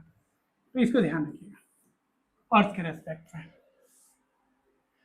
The energy possessed by an object due to its height, किसी ऑब्जेक्ट में हाइट के कारण जो एनर्जी आया that is called gravitational potential energy. Potential energy तो होगा लेकिन इसको ग्रेविटेशनल पोटेंशियल एनर्जी बोलेंगे, क्योंकि यह ग्रेविटी के कारण आ रहा है इसमें एनर्जी। अर्थ के रेस्पेक्ट के कारण आ रहा है। इसको यू से या पीई से भी डिनोट हम लोग करते हैं। अब इसको डिराइव कैसे करेंगे देखिए, तो एनर्जी आपको बता दिए, एनर्जी कैसे आता है जब आप वर्क करते हैं। तो बॉल यहाँ पे था या कोई ऑब्जेक्ट यहाँ पे था, आप उसको ले गए हाइट एच हाइट पे ले गए। तो to raise an object gravity from the surface of the earth to a height, work has to be done against gravity. Gravity के अगेंस्ट काम करना पड़ेगा। ग्रेविटी बोलेगा हम नीचे खींचेंगे, आप बोलेगा नहीं नीचे नहीं जाने देंगे, हम ऊपर ले जाएंगे। तो आप ग्रेविटी के अगेंस्ट काम कर रहे हैं, तो वर्क डन बराबर क्या हो जाएगा, फोर्स इंटू डिस्प्लेसमेंट। और ग्रेविटी कितना फोर्स लगाता है, एम इंटू जी।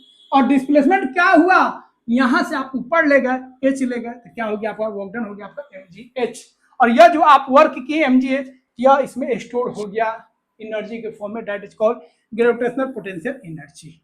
तो पोटेंशियल एनर्जी का फॉर्मूला हो गया आपका एम जी एच। इसका जो पोटेंशियल एनर्जी होगा इस केस में याद रखिएगा, ये आपका जो एम जी एच होता है ना, ग्रेविटेशनल पोटेंशियल एनर्जी होता है। स्प्रिंग का अलग पोटेंशियल एनर्जी होगा, चार्ज का अलग होगा, मैग्नेट का अलग होगा। हम ये जो फॉर्मूला लिखते हैं वो आपका किसी ऑब्जेक्ट का लिखते हैं अर्थ के रेस्पेक्ट में। मून पे जाइएगा तो वहां पे पोटेंशियल एनर्जी किसी ऑब्जेक्ट का अलग हो जाएगा। मून से जब ऊपर ले जाएगा, इसे हाइट पे ले जाएगा, उसका अलग होगा, यहाँ पे अलग होगा, क्योंकि सभी प्लैनेट का अलग अलग ग्रेविटी होता है, अलग अलग ग्रेविटेशनल फोर्स होता है। इसको याद रखिएगा। चलिए इस पे बेस्ड हम लोग कुछ क्वेश्चन कर लेते हैं।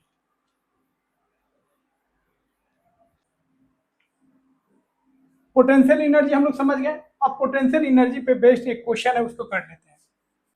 एग्जांपल है 7.7। After taking a catch, a fielder threw the cricket ball of mass 200 gram high up in the air about 10 metre above the ground in a celebration. ठीक है, एक प्लेयर जो है विकेट ले लेता है और उस खुशी में वो सेलिब्रेशन करता है और बॉल को ऊपर फेंकता है। और इस बॉल को फेंकता है ऊपर, कितना हाइट तक जाता है, 10 मीटर हाइट तक जाता है। इस बॉल का मास दिया है 200 ग्राम, केजी में बदल लीजिए, 1000 से डिवाइड कर दीजिए, ऐसा यूनिट केजी होता है। अब आपको बताना है इस बॉल का पोटेंशियल एनर्जी कितना है। जब वो मैक्सिमम हाइट पे जाएगा फिर नीचे आएगा, मैक्सिमम हाइट पे जैसे ही जाएगा तो उसका पोटेंशियल एनर्जी कितना होगा। कितना हाइट पे गया, 10 मीटर, लिख दीजिए। मास गिवन है, mass of ball, mass of ball कितना है आपका 200/1000 केजी। ठीक है, हाइट दिया है आपका, हाइट कितना है 10 मीटर, और जी हम लोग जानते हैं जी कितना है 10 मीटर पर सेकेंड स्क्वायर। इसी को हम लोग बोलते हैं एक्सेलरेशन ड्यू टू ग्रेविटी। अब पोटेंशियल एनर्जी का फॉर्मूला क्या हो जाएगा, potential energy of ball, ball का पोटेंशियल एनर्जी कितना हो जाएगा mgh होगा। मास कितना है 200/1000 इंटू जी कितना हो गया आपका 10 और हाइट कितना हो गया 10, 20 कैंसिल, कितना हो गया आपका 200 जूल। पोटेंशियल एनर्जी कितना हो जाएगा 200 जूल। सिंपल क्वेश्चन, सीधा निकाल देना है। अब हम लोग पढ़ेंगे कंजर्वेशन ऑफ एनर्जी। तो आपको ऑलरेडी बता चुके हैं एनर्जी को हम लोग ना ही क्रिएट कर सकते हैं ना ही डिस्ट्रॉय कर सकते हैं। Energy can neither be created nor be destroy. केवल हम एनर्जी को वन फॉर्म से दूसरे फॉर्म में चेंज कर सकते हैं। तो मैकेनिकल एनर्जी आपका क्या है, काइनेटिक एनर्जी है, पोटेंशियल एनर्जी है। तो कोई भी बॉडी याद रखिएगा, अगर वो स्टेट मोशन में कोई हाइट में नहीं है तो उसका काइनेटिक एनर्जी होगा, काइनेटिक एनर्जी में चेंजिंग आएगा।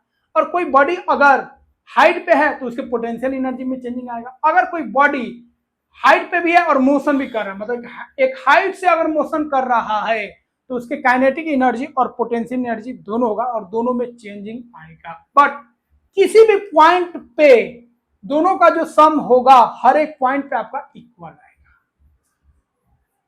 जैसे यहां पे समझिए, आपको बता दिए energy can neither be created nor be destroyed, इसको आप केवल ट्रांसफर कर सकते हैं। अब इस बॉल को आप ऊपर से फेंकिए नीचे की तरफ। तीन कंडीशन यहाँ पे देखेंगे, एक टॉप, एक बॉटम और एक मिडिल पोजीशन। यहां पे बॉल जो था आपका रेस्ट में था, रेस्ट में था, तो यहां पे काइनेटिक एनर्जी तो होगा नहीं, तो यहां पे काइनेटिक एनर्जी क्या हो जाएगा, जीरो हो जाएगा। बट एक हाइट पे है तो इसका एक पोटेंशियल एनर्जी होगा, तो इसका मैक्सिमम पोटेंशियल एनर्जी होगा और काइनेटिक एनर्जी क्या होगा, जीरो होगा। नीचे अगर बॉटम में बात करेंगे तो यहाँ पे इसका लगभग हाइट क्या हो गया, एकदम अर्थ सरफेस पे बात करें, एकदम अब अर्थ के सरफेस को टच करने वाला है, तो वहां पे इसका हाइट जीरो हो गया, तो पोटेंशियल एनर्जी क्या हो गया, जीरो हो गया। पोटेंशियल एनर्जी क्या हो गया, जीरो हो गया।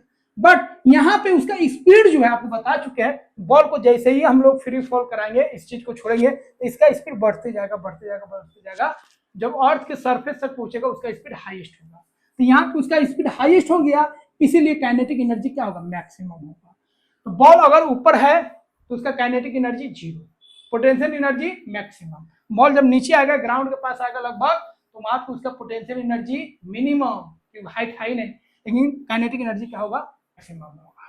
बीच में बात करेंगे, मिडिल में बात करेंगे, तो जितना उसके पास काइनेटिक एनर्जी होगा उतना ही उसके पास पोटेंशियल एनर्जी होगा। तो हर एक पॉइंट पे सेम होगा। मान लीजिए यहाँ पे अगर 2 यूनिट इसका पोटेंशियल एनर्जी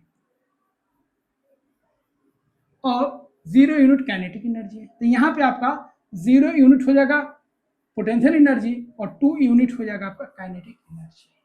बीच में बात करेंगे तो 1 यूनिट आपका पोटेंशियल एनर्जी और 1 यूनिट आपका काइनेटिक एनर्जी, मतलब सम हर एक पॉइंट पे इसका 2 ही आएगा। यहाँ पे जोड़े तो 2, यहाँ पे पोटेंशियल और काइनेटिक को जोड़े तो 2, यहाँ पे पोटेंशियल और काइनेटिक को जोड़े तो 2 यूनिट, तो यहाँ पे भी किसी पॉइंट पे जोड़ेगा तो पोटेंशियल और काइनेटिक एनर्जी का जो सम होगा 2 ही होगा। मतलब पोटेंशियल और काइनेटिक एनर्जी हर एक पॉइंट पे उसका जो सम आएगा कॉन्स्टेंट आएगा, एक ही वैल्यू देगा। पोटेंशियल जितना, याद रखिएगा, पोटेंशियल जिस रेट से बढ़ेगा उसी रेट से काइनेटिक एनर्जी कम हो जाएगा। काइनेटिक एनर्जी जिस रेट से बढ़ेगा पोटेंशियल एनर्जी उसी रेट से कम हो जाएगा। तो एक जितना बढ़ेगा उतना ही दूसरा घट जाएगा, एक अगर कम होगा तो दूसरा उसी रेट से बढ़ जाएगा, इसको याद रखिएगा। टोटल मैकेनिकल एनर्जी मतलब ये जो होगा हमेशा कांस्टेंट रहेगा, एक बढ़ेगा तो एक उसी रेट से घटेगा, एक 2 यूनिट घटेगा तो दूसरा 2 यूनिट बढ़ेगा, दूसरा अगर 2 यूनिट बढ़ेगा तो पहले वाला 2 यूनिट घट जाएगा। इसी को हम लोग बोलते हैं कंजर्वेशन ऑफ मैकेनिकल एनर्जी। जो मैकेनिकल एनर्जी होगा हमेशा कांस्टेंट रहेगा, पोटेंशियल एनर्जी और काइनेटिक एनर्जी का जो सम होगा कांस्टेंट होगा, एक इंक्रीज करेगा तो दूसरा सेम रेट से डिक्रीज करेगा। पेंडुलम में देखिए, पेंडुलम जो है आपका, ठीक है, ये एक स्ट्रिंग होता है और ये आपका आयरन का स्फेरिकल होता है, इसको बॉब बोलते हैं, बॉब। ये ऐसे ऐसे घूमते रहता है, ठीक है। तो ये जो पोजीशन होता है, यहाँ पे हम हाइट ले लेते हैं, ये वाला हाइट हो गया आपका, ये हाइट हो गया तो इसका कुछ हाइट हो गया, यहाँ पे भी हाइट हो गया, इसको बोलते हैं एक्सट्रीम पोजीशन। क्या बोलेंगे, एक्सट्रीम पोजीशन। और इसको हम लोग बोलते हैं मेन पोजीशन। यहाँ पे अगर आएगा तो एक हाइट होगा, यहाँ पे भी आएगा तो एक हाइट होगा, तो इसके पास क्या होगा, यहाँ से आया, यहाँ पे रुक गया, तो यहाँ पे वेलोसिटी क्या हो गया, जीरो, तो काइनेटिक एनर्जी क्या हो जाएगा, जीरो हो जाएगा। बट यहाँ पे एक हाइट है तो यहाँ पे पोटेंशियल एनर्जी इसका क्या हो जाएगा, mgh। तो एक्सट्रीम पॉइंट पे, इस पॉइंट पे या इस पॉइंट पे बात करेंगे तो इस बॉल के पास काइनेटिक एनर्जी नहीं होगा, क्योंकि वेलोसिटी जीरो है, बट इसके पास पोटेंशियल एनर्जी होगा मैक्सिमम। तो काइनेटिक एनर्जी जीरो और पोटेंशियल एनर्जी मैक्सिमम होगा। यहाँ पे वही बात हो गया, potential energy maximum, kinetic energy zero. यहाँ पे अगर हम बात करेंगे तो यहाँ पे पूरा स्पीड के साथ आ रहा है या ऐसे जा रहा है, तो यहाँ पे इसके पास वेलोसिटी होगा, तो काइनेटिक एनर्जी यहाँ पे क्या होगा, मैक्सिमम होगा। लेकिन यहाँ पे हाइट क्या है, जीरो है, यहाँ पे तो कोई हाइट ही नहीं है, इसके कोरस्पॉन्डिंग ये लाइन वाला के कंपेरिजन में हम बात कर रहे हैं, यहाँ पे हाइट ही नहीं है, तो पोटेंशियल एनर्जी जीरो। तो मेन पोजीशन पे पोटेंशियल एनर्जी क्या होता है, याद रखिएगा, जीरो। पोटेंशियल एनर्जी क्या हो जाएगा, जीरो, बट काइनेटिक एनर्जी क्या होगा, मैक्सिमम होगा। तो इस पर डायरेक्ट क्वेश्चन पूछा जाएगा। मेन पोजीशन याद रखिएगा, हाइट नहीं है, potential energy zero, but velocity है तो kinetic energy maximum. Extreme point पे हाइट है तो मैक्सिमम पोटेंशियल एनर्जी, और वेलोसिटी नहीं है तो मिनिमम काइनेटिक एनर्जी मतलब जीरो। तो इसको याद रखिएगा। अब इस पे एक क्वेश्चन कर लेते हैं। तो यहाँ पे क्वेश्चन है 7.8, what will be the magnitude of velocity of the child on reaching the bottom of slide. एक स्लाइड है, ठीक है, तो ये जो झूला होता है, बच्चा सब जो झूलता है, ठीक है, यहाँ पे स्लाइड कर रहा है, तो इस स्लाइड का मैक्सिमम हाइट कितना होगा, ये हाइट बोल रहा है कितना होगा, ये बोल रहा हाइट। मान लीजिए बच्चा यहाँ से लुढ़का यहाँ पहुंच गया, बहुत खतरनाक बच्चा है, वहां से यहाँ शिफ्ट हो गया, तो यहाँ पे जो चेंज आया आपका, किसका चेंज आया, पोटेंशियल। देखिए हाइट है ना एक, तो पोटेंशियल एनर्जी, और बच्चा मोशन में है तो काइनेटिक एनर्जी, तो दोनों एनर्जी का हम बात करेंगे। मतलब यहाँ पे हम लोग बात करेंगे मैकेनिकल एनर्जी। तो मैकेनिकल एनर्जी यहाँ का बात करेंगे, ये यहाँ का बात करेंगे कॉन्स्टेंट। तो ये मान लीजिए टॉप, ये मान लीजिए बॉटम, तो लिखिएगा काइनेटिक एनर्जी एट टॉप बराबर होगा काइनेटिक एनर्जी एट बॉटम। अब बॉटम पे बात कीजिए या यहाँ पे बात कीजिए, काइनेटिक एनर्जी हमेशा क्या रहता है, कांस्टेंट रहता है। यहाँ से बॉडी अगर मोशन किया है तो यहाँ का जो काइनेटिक एनर्जी होगा और यहाँ का काइनेटिक एनर्जी सेम होगा। अब टॉप पे काइनेटिक एनर्जी क्या होगा, यहाँ पे आपका वेलोसिटी क्या है, 0 है, तो काइनेटिक एनर्जी जो टॉप पे होगा, काइनेटिक एनर्जी मतलब potential energy plus kinetic energy top पे, फिर काइनेटिक एनर्जी तो हो गया वही आपका potential energy plus kinetic energy का होगा बॉटम पे। बॉटम पे बात कर रहे हैं, चलिए पहले टॉप में बात कर लेते हैं। टॉप पे हाइट कितना, h, तो पोटेंशियल एनर्जी कितना हो जाएगा, mgh, काइनेटिक एनर्जी 0 हो जाएगा क्योंकि यहाँ पे वेलोसिटी 0 है। बॉटम पे बात करेंगे तो पोटेंशियल एनर्जी 0 हो जाएगा क्योंकि कोई हाइट ही नहीं है, पोटेंशियल एनर्जी 0। काइनेटिक एनर्जी बात करेंगे तो कितना हो जाएगा, इसके पास काइनेटिक एनर्जी एक वेलोसिटी होगा ना, हाफ mv², यही आपका h निकालना है, तो यहाँ पे हो गया आपका mgh, यहाँ पे हो गया आपका हाफ mv², m और m कट गया, ठीक है। तो क्या बोल रहा है, reaching the bottom of the slide of the height, velocity बताना है, मैग्नीट्यूड ऑफ वेलोसिटी v निकालना है, तो v², इधर देखिए 2gh हो गया इक्वल टू v², और v इक्वल टू क्या होगा, √2gh, ये स्क्वायर इधर जाएगा, रूट हो जाएगा, तो वेलोसिटी आपका कितना हो जाएगा, √2gh, तो इसको ध्यान रखिएगा।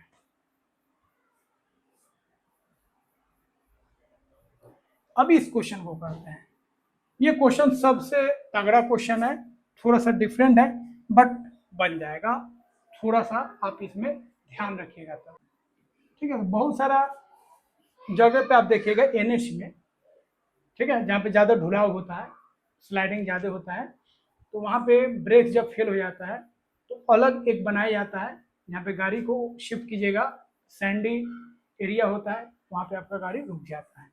तो इस तरीके से एक रैंप बनाया गया, इंक्लाइंड है, इंक्लाइंड मतलब इसका हाइट है, जब अगर ब्रेक फेल होता है तो इस पर ले जाइए, गाड़ी आपका रुक जाएगा।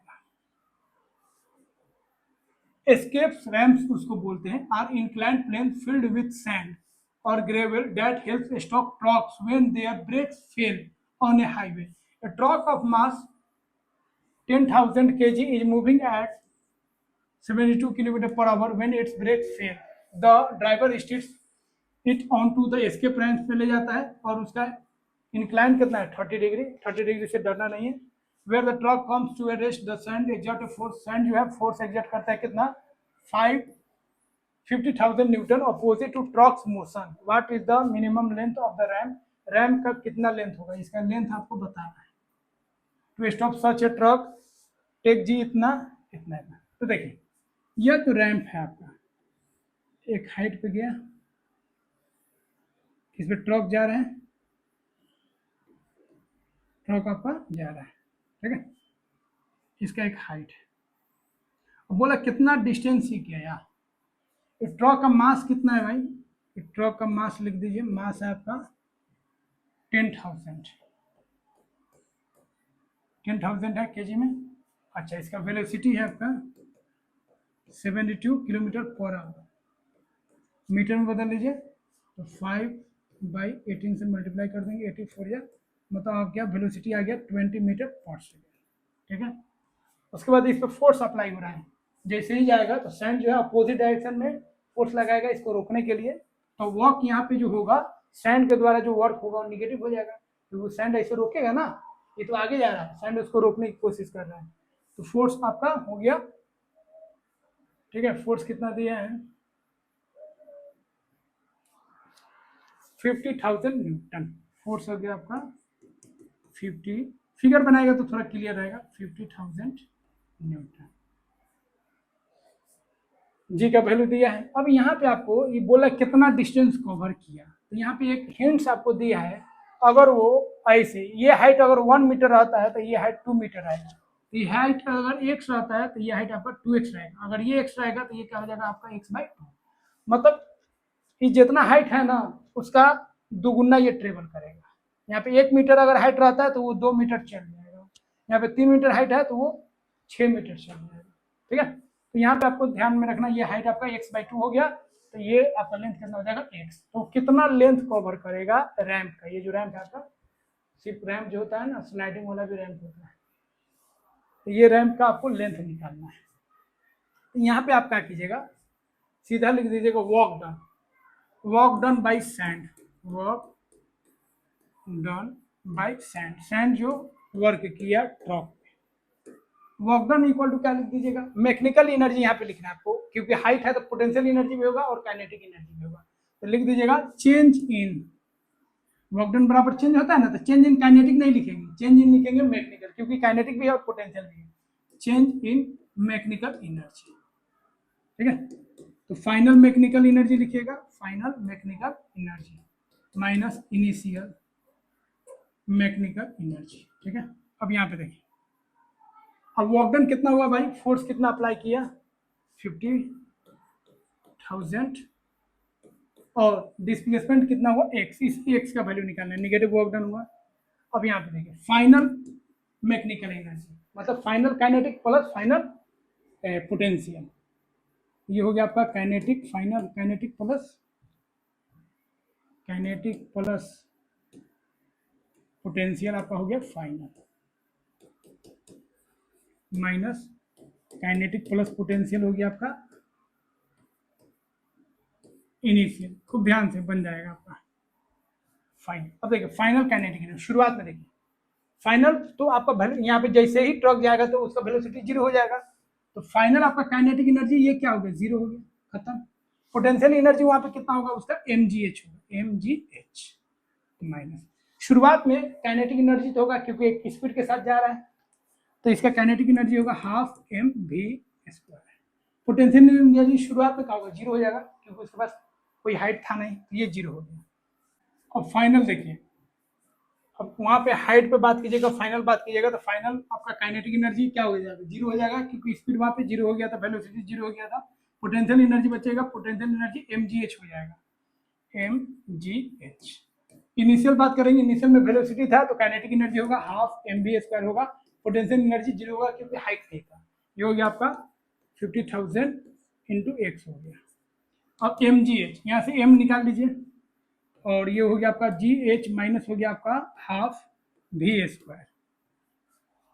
अब यहाँ पे वैल्यू पुट कीजिए, m का वैल्यू कितना है आपका 10,000 है मास, g 10 हो गया आपका, हाइट कितना हो गया x/2 हो गया, माइनस हाफ, वेलोसिटी कितना हो गया आपका 20 का स्क्वायर कीजिएगा कितना हो जाएगा 400, यहाँ पे हो गया आपका 50,000x, ये आपका कैंसिल हो गया आपका 4040 कैंसिल, ये बच गया आपका -5x, इधर आया आपका 2, 5x हो गया, माइनस हो गया आपका 2 से डिवाइड करेंगे 200 हो गया। अब ये 5x इधर आएगा 10x हो जाएगा, इधर हो जाएगा -200, ठीक है। अब x इक्वल टू कितना होगा -200/10, माइनस माइनस कैंसिल 10 से 20, तो आपका x कितना आ गया 20, मतलब वो कितना लेंथ रैंप पे कितना लेंथ जाएगा तो जो उसका ट्रक रुक जाएगा, वेलोसिटी जीरो हो जाएगा, 20 मीटर जाएगा, और कितना हाइट पे, तो इसका हाइट हो जाएगा हाफ, 10 मीटर हाइट पे वो रुक जाएगा। इस तरह इस क्वेश्चन को सॉल्व कर लीजिएगा, ठीक है। तो थोड़ा सा आप प्रैक्टिस कीजिएगा तब जाके होगा, एक बार आपको खुद करना पड़ेगा।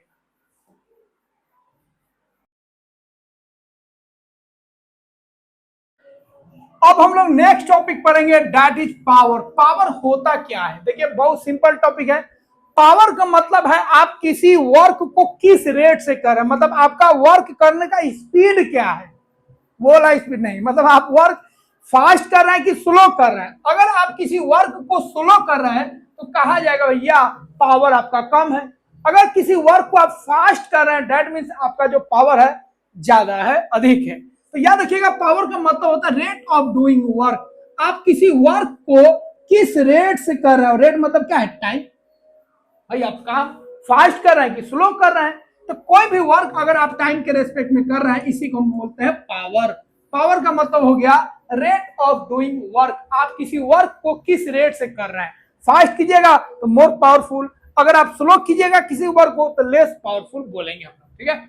अब पावर का यूनिट याद रखिएगा वाट होता है, और वाट का मतलब याद रखिएगा 1 वाट का मतलब होता है 1 जूल पर सेकेंड, ये इंपोर्टेंट है याद रखिएगा। 1 वाट बराबर क्या हो जाएगा 1 जूल पर सेकेंड।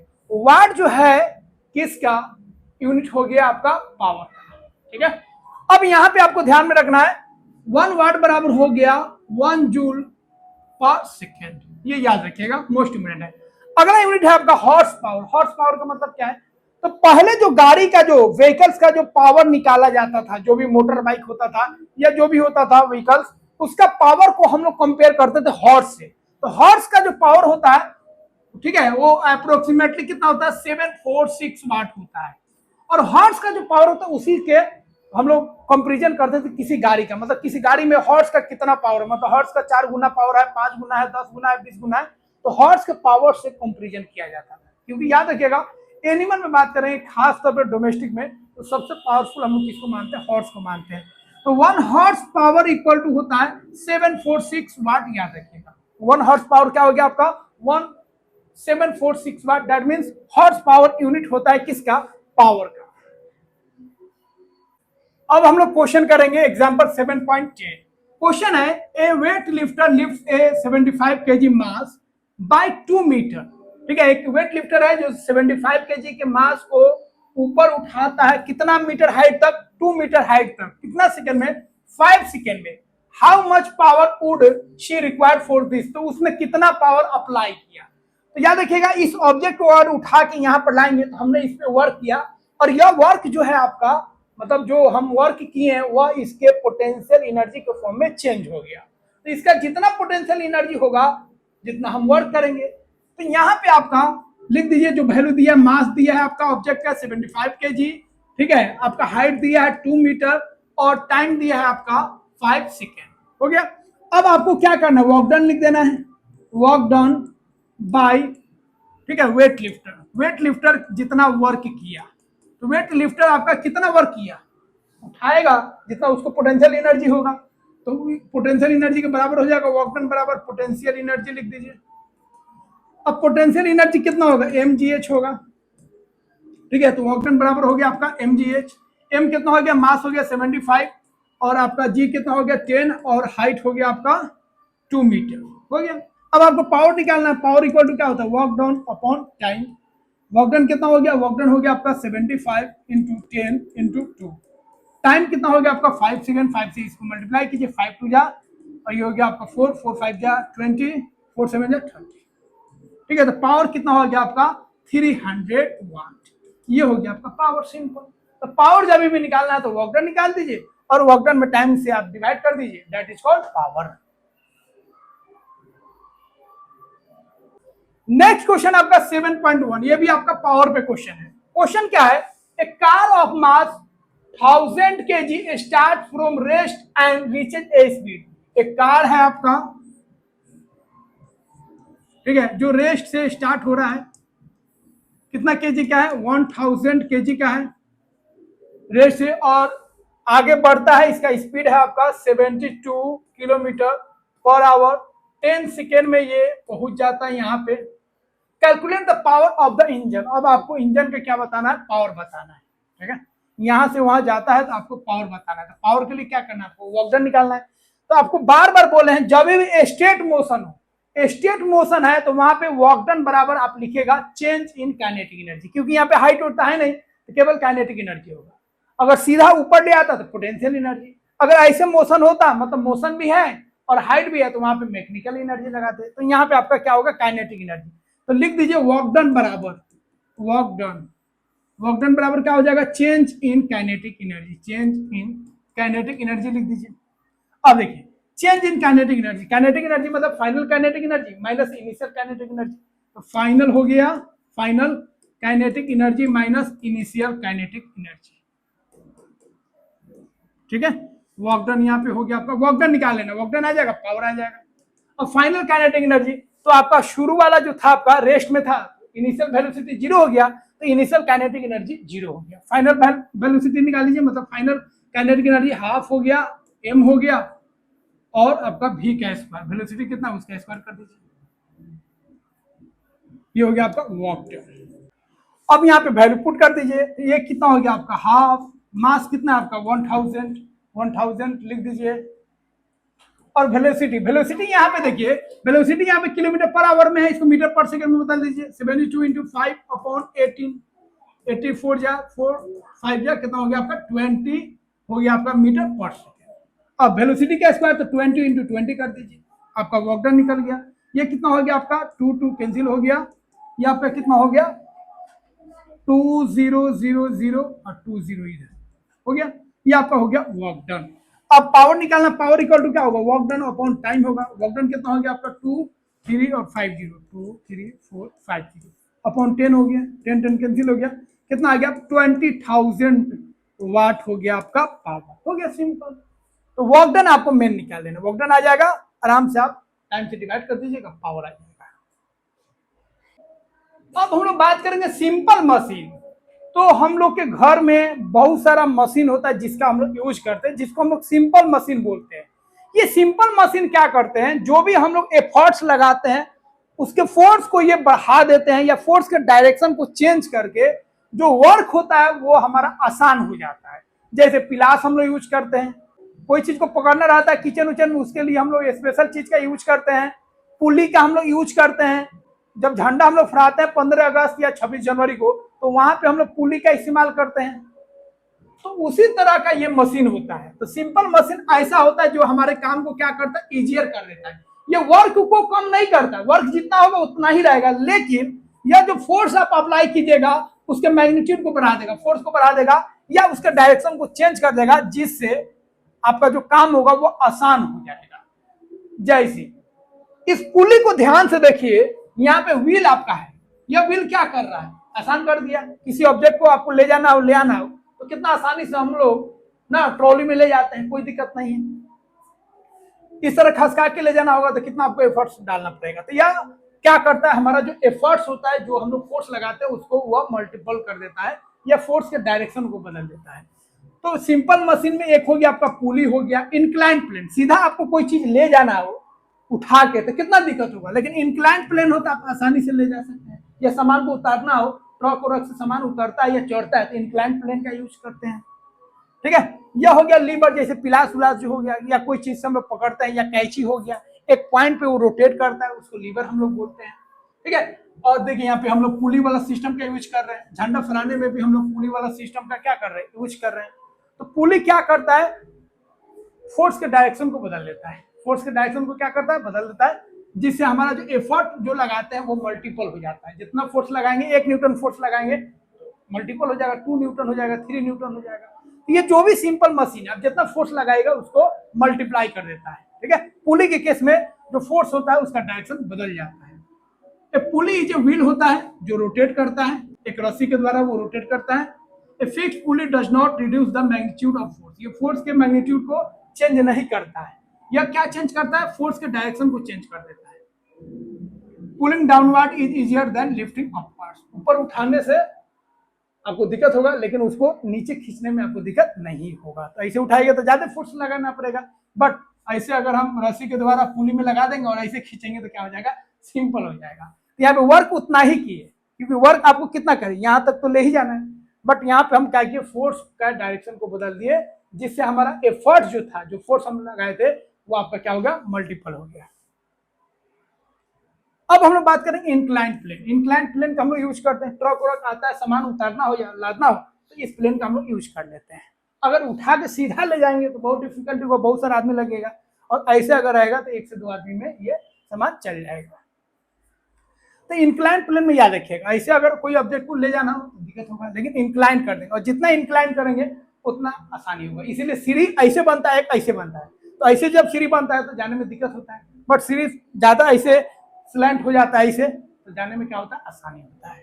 अब यहाँ पे आपको मैकेनिकल एडवांटेज ये ध्यान रखना पड़ेगा। मैकेनिकल एडवांटेज का मतलब हो गया आपका जो एफर्ट्स है, मतलब आप 1 न्यूटन फोर्स लगाए तो कितना न्यूटन बन गया उस सिंपल मशीन के हेल्प से, तो उसी को बोलते हैं मैकेनिकल एडवांटेज। आपको कितना एडवांटेज मिला, तो इस केस में याद रखिएगा, इंक्लाइन प्लेन में आप याद रखिएगा। ठीक है, आपको जो मैकेनिकल एडवांटेज है ये वाला लेंथ निकाल लीजिए, इंक्लाइन प्लेन का लेंथ कितना है और इंक्लाइन प्लेन कितना हाइट पे है, दोनों को डिवाइड कर दीजिए, L/H कर दीजिएगा, तो आपको मैकेनिकल एडवांटेज मिल जाएगा। अगर मैकेनिकल एडवांटेज 2 आता है, इसका मतलब आप 1 न्यूटन फोर्स लगा रहे हैं, तो उसको आपको कितना मिला, फोर्स 2 न्यूटन हो गया। फोर्स 1 ही न्यूटन लगाया, लेकिन आपका फोर्स मल्टीप्लाई हो गया by using this simple machines. ठीक है, उसी तरह लीवर होता है, लीवर में याद रखिएगा, या एक पॉइंट के पर ये ऐसे ऐसे घूमता है। जैसे यहाँ पे हम क्या किए, कोई चीज को भारी रख दिए ना, ये सब ब्लॉकिंग करने में बहुत हेल्प करता है। पुलिस लोग जो एक रस्सी टांगे रहता है और ऐसे बांस को गिरा लेता है फिर छोड़ देता है, वहां पे यही सिस्टम रहता है। तो ये वाला जो है आपका याद रखिएगा, इधर वाला ये जो पोर्शन है जिसपे ये लोड है इसको बोलेंगे लोड ना, और ये वाला जो भाग है, ये वाला जो पार्ट है उसको लोड आर्म बोलेंगे, ये वाला भाग को हम लोग एफर्ट आर्म बोलेंगे। तो ये याद रखिएगा। और जिस पॉइंट पे नच रहा है उसको हम लोग क्या बोलेंगे, उसको हम लोग फलक्रम बोलेंगे। क्या बोलेंगे? फलक्रम। और ये हो गया आपका लोड हो गया, और ये आपका क्या हो गया? एफर्ट हो गया। ये क्या हो गया? एफर्ट। और ये एफर्ट का आर्म हो गया, और ये लोड का आर्म हो गया।